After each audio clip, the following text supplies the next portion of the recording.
Next time ನೀವೇನಾದರೂ ವಿಮಾನಗಳಲ್ಲಿ ಪ್ರಯಾಣ ಮಾಡಬೇಕಾದ್ರೆ ಈ 4 ವಿಷಯಗಳನ್ನು ಖಂಡಿತ ನೆನಪಿಟ್ಕೊಳ್ಳಿ. ನಂಬರ್ 1, ವಿಮಾನಗಳಲ್ಲಿ ಕೊಡುವ ಎಮರ್ಜೆನ್ಸಿ ಆಕ್ಸಿಜನ್ ಮಾಸ್ಕ್ನಲ್ಲಿ ಕೇವಲ 15 ನಿಮಿಷಕ್ಕೆ ಬೇಕಾಗುವಂಥ ಆಕ್ಸಿಜನ್ ಮಾತ್ರ ಇರುತ್ತೆ. ನಂಬರ್ 2, ವಿಮಾನದಲ್ಲಿ ಹೋಗುವಾಗ ನಿಮ್ಮ ಪಕ್ಕದ ಸೀಟ್ನವ್ರು ಏನಾದರೂ ಸತ್ತೋದ್ರೆ ಅವರ ಡೆಡ್ ಬಾಡಿ ಜೊತೆನೇ ನೀವು ಪ್ರಯಾಣ ಮಾಡಬೇಕಾಗುತ್ತೆ. ಯಾಕಂದರೆ ಡೆಡ್ ಬಾಡಿನ ಶಿಫ್ಟ್ ಮಾಡೋದಕ್ಕೆ ಯಾವುದೇ ಫೆಸಿಲಿಟಿ ಇರಲ್ಲ ಮತ್ತು ಏರೋಪ್ಲೇನ್ನ ಆಕಾಶ ಮಧ್ಯದಲ್ಲಿ ನಿಲ್ಲಿಸಿ ಡೆಡ್ ಬಾಡಿನ ಆಚೆ ಹಾಕೋಕ್ಕೂ ಆಗಲ್ಲ.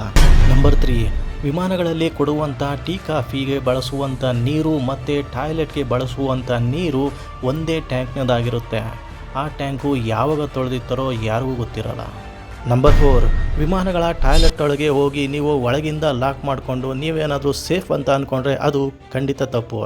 ಯಾಕಂದರೆ ವಿಮಾನಗಳ ಟಾಯ್ಲೆಟ್ನ ಲಾಕು ಆಚೆಯಿಂದ ಕೂಡ ಓಪನ್ ಆಗುತ್ತೆ. ಅಂದರೆ ಒಳಗಿಂದ ಲಾಕ್ ಮಾಡಿಕೊಂಡ್ರೂ ಆಚೆಯಿಂದ ಕೂಡ ಅದನ್ನು ಓಪನ್ ಮಾಡ್ಬೋದು. ಸೊ ಹುಷಾರಾಗಿರಿ.